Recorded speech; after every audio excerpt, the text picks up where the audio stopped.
মাছের আড়তে কাজ করা এক গরিব মেয়ে। হঠাৎ তার টাকার দরকার হয়ে পড়ে। তখনই সে গেল আড়তের মালিকের কাছে টাকা চাইতে। সেখানে এমন কিছু ঘটল যেটা দেখে পুরো আড়ত থমকে গেল। আর ঠিক তখনই হঠাৎ পুলিশ দৌড়ে এলো। কিন্তু কেন এবং এরপর যা হলো শুনলে আপনার পায়ের তলা থেকে মাটি সরে যাবে। তাই আজকের ভিডিওটি একটু স্কিপ না করে একদম শেষ পর্যন্ত দেখুন।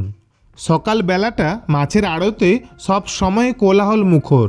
বরফের উপর ছড়িয়ে আছে চারদিকে মাছ, লোকের ডাকাডাকি, পাইকারদের দরাদরি, সব মিলিয়ে যেন এক আলাদা যুদ্ধক্ষেত্র। আর সেই ভিড়ের ভেতর দিয়ে ছুটে বেড়ানো কয়েক ডজন মেয়ে যেন আরেকটা দুনিয়া। সেই দুনিয়ারই একজন পল্লবী। মুখে ঘাম, চোখে ক্লান্তির ছাপ, তবু তার মধ্যে হাল ছেড়ে দেওয়ার কোনো লক্ষণ নেই।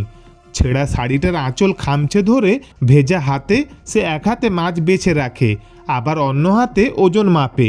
মাঝে মধ্যে গ্রাহকের দিকে তাকিয়ে হাসে। দিদি, আজকে মাছটা মোটেই খারাপ না, নিন না, ভালোই হবে। তা সেই হাসিটা সবাই দেখে, কিন্তু ভিতরে ব্যথাটা কেউ দেখে না। পল্লবীর স্বামী শ্যামল 1 বছর ধরে অসুস্থ। এক সময় ভালো কাঠমিস্ত্রি ছিল, কিন্তু দুর্ঘটনার পর কোমর ভেঙে শয্যাশায়ী। তার বিছানাটা যেন এক অদৃশ্য শিকল। সকালবেলা পল্লবী যখন রওনা দেয়, শ্যামল নিঃশব্দে তাকিয়ে থাকে। কিছু বলতে চায়, পারে না। আমাকে ক্ষমা করো পল্লবী, তোমার উপর এত চাপ। এতটুকুই চোখের ভাষায় ভেসে ওঠে। পল্লবী শুধু বলে, চিন্তা করো না, সব ঠিক হবে। কিন্তু সে জানে শব্দগুলো অনেক সময় মিথ্যে সাহস দেয়, বাস্তব বদলায় না। বাড়ির কোণে বসে খেলা করে তাদের 5 বছরের মেয়ে মিষ্টি। ছোট্ট চোখ দুটো যেন পৃথিবীর সব আলো নিজের মধ্যে লুকিয়ে রেখেছে। মা, তুমি কখন আসবে? দুপুরের পরই আসবো মা। এই কথাটুকুই পল্লবীকে নতুন করে শক্তি দেয়। মাছের আড়তের কাজ শেষ করে বিকেলে সে কিছু ভালো বাড়ির ছেলে মেয়েদের পড়ায়। ওই সামান্য টাকাই তার বাড়ির ভাড়া, শ্যামলের ওষুধ আর মিষ্টির পড়ার খরচ সামলায়। জীবন তার কাছে এখন টুকরো টুকরো হিসাবের ভেতর দাঁত চেপে বাঁচার লড়াই। মাঝে মধ্যে ক্লান্তি তাকে আঁকড়ে ধরলেও সে থেমে থাকতে পারে না, কারণ সে জানে তার মেয়ের ভবিষ্যৎ তার 2 হাতেই বাঁধা। ঠিক এমন সময় একদিন ডাক্তার এসে বলে, পল্লবী, শ্যামলের এবার অপারেশন করতে হবে। এর পাশাপাশি কিছু পরীক্ষাও করতে হবে। একটু খরচ পড়বে, কিন্তু না করলে ঝুঁকি আছে। পল্লবীর মনে তখন যেন পুরো আড়তটাই থমকে গেল। ওজন মাপা দাড়ি পাল্লাটা হাতের মধ্যে থেমে গেল। সে ধীরে ধীরে মাথা তোলে। ডাক্তারের মুখটা যেন ঝাপসা দেখায়। কত টাকা ডাক্তারবাবু? তার গলা কাঁপছিল, শব্দ বেরোতে কষ্ট হচ্ছিল। ডাক্তার শান্ত স্বরে বললেন, প্রায় 40,000 টাকা লাগবে, দেরি করা যাবে না। শব্দটা বুকের ভেতর বাজের মতো আঘাত করে। 40,000! পল্লবীর পায়ের তলা থেকে মাটি সরে যায়। এত টাকা কোথা থেকে আনবে সে? এর পরের কয়েকদিন যেন দুঃস্বপ্নে কাটে। যে আত্মীয়কে ফোন করে সে কেউ 500 দেয়, কেউ 1000, কেউ শুধু বলে, আমাদেরও এখন কষ্ট যাচ্ছে রে, পরে দেখা যাবে।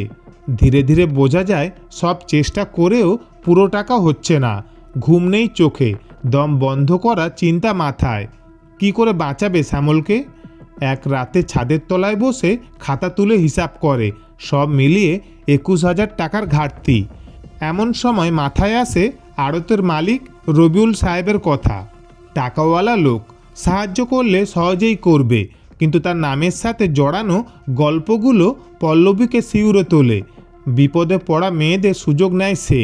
কারো মুখে শুনেছে রবিউলের কাছে সাহায্য মানেই নিজের শান্তি হারানো। তবু পল্লবীর সামনে আর কোনো পথ নেই। পরের দিন সকালে আড়তে যেতে যেতে তার পদক্ষেপ থেমে থেমে যায়। প্রতিটা পা যেন তাকে সততার শেষ সীমানায় ঠেলে দিচ্ছে। কিন্তু মাথায় ভেসে ওঠে শ্যামলের অসহায় মুখ, আর পাশে বসে মিষ্টির সেই নিষ্পাপ কণ্ঠ, বাবা, আমি বড় হয়ে ডাক্তার হব, তোমার মতো কাউকে যেন কষ্ট পেতে না হয়। এই ছোট্ট স্বপ্নটাই তাকে আগুনের মতো শক্তি দেয়। আড়তে সেই ভিড়, সেই চিৎকার, কিন্তু আজ পল্লবী যেন অন্য জগতে দাঁড়িয়ে। তার দৃষ্টি স্থির নয়, মনের ভেতর হাজারো ঝড়।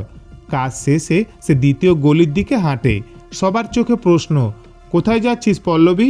কেউ উত্তর পায় না। সিঁড়ি বেয়ে উঠতে উঠতে হাত পা কাঁপে। মাথার ভেতরে বাড়তে থাকে ভয়। যদি বাজে কিছু বলে, যদি অপমান করে, যদি চাপ দেয়। কিন্তু ভিতরে এক দৃঢ়তা বলে, স্বামীকে বাঁচাতে আমাকে লড়তেই হবে। দরজাটা আধখোলা, ভেতর থেকে পান জর্দার গন্ধ আর দুজনের হালকা হাসাহাসির শব্দ ভেসে আসছে। মোটা শরীর, গলায় সোনার চেইন, হাতে চকচকে আংটি। রবিউল টেবিলের পাশে হেলান দিয়ে বসে আছে। পল্লবী ধীরে ধীরে দরজার ফাঁকটা একটু ঠেলে ভেতরে তাকায়। সাহেব, আসবো? তার গলা কাঁপছিল। একটু কথা ছিল। রবিউল মাথা তুলে তাকায়। প্রথমে চমকে ওঠে, তারপর ঠোঁটে বিষ মাখা হাসি ছড়িয়ে পড়ে। পল্লবী, আয় আয়, ভেতরে আয়। তার কণ্ঠে এক অদ্ভুত টান। পল্লবী নিঃশব্দে এক পা ভেতরে রাখতেই রবিউল আবার বলে, বল পল্লবী, কি কাজ?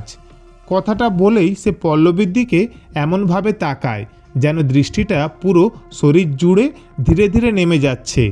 চোখে সেই পুরনো কুনজর, যেন প্রতিটি মুহূর্তে তাকে মাপছে, খুঁড়ছে, ভেতরটা দুর্বল করার চেষ্টা করছে। রবিউল চেয়ারের হাতলে আঙুল ঠুকঠুক করে হাসিটা বাড়িয়ে বলে, তুই আজকাল খুব চুপচাপ থাকিস দেখছি। দৃষ্টি নেমে যায় পল্লবীর ভেজা শাড়ি, হাত, মুখে। স্পষ্ট অস্বস্তি ছড়াতে থাকে ঘরের বাতাসে। কয়েক সেকেন্ড পল্লবী চোখ নিচু করে দাঁড়িয়ে থাকে, এই অপমানজনক দৃষ্টি সহ্য করে। সমস্ত শক্তি দিয়ে নিজেকে স্থির রাখে। তারপর অবশেষে গভীর শ্বাস নিয়ে কাঁপা গলায় সে বলে ওঠে, আমার স্বামীর অপারেশন করতে হবে, টাকার খুব দরকার, যদি একটু সাহায্য করতেন। রবিউল ধীরে চেয়ারে হেলান দিয়ে বলে, টাকা আছে, দিতে পারি, কিন্তু এক শর্ত আছে। আজ রাতে আমার বাড়ি আসবি, তবেই তুই টাকাটা পাবি, ঠিক আছে? শব্দটা যেন জ্বালা ধরা লোহার মতো পল্লবীর বুকে পড়ে। তার গলা শুকিয়ে যায়, কিন্তু চোখে হঠাৎ জ্বলে ওঠে এক অগ্নিশিখা। সে চিৎকার করে বলে, দিনরাত কত কাজ করাতে চান করাবেন, কিন্তু একজন মেয়ের ইজ্জত নিয়ে খেলতে দেব না। ঠিক তখনই পল্লবী চোখ রাগে টকটকে লাল হয়ে ওঠে, দুই মুঠো শক্ত হয়ে যায় এবং এক মুহূর্ত দেরি না করে রবিউলের গালে সজোরে এক চড় বসিয়ে দিল।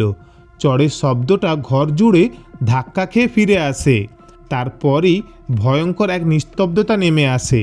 মনে হয় যেন চারপাশের বাতাস জমে বরফ হয়ে গেছে। ভেতরে থাকা 2-3 লোক থমকে যায়। রবিউল হতবাক হয়ে দাঁড়িয়ে থাকে। তার গালে 5টা আঙুলের লাল দাগ ফুটে ওঠে। ঘরের ভেতর নিস্তব্ধতা এত ঘন যে পল্লবী নিজের শ্বাসের শব্দও যেন শোনা যায়।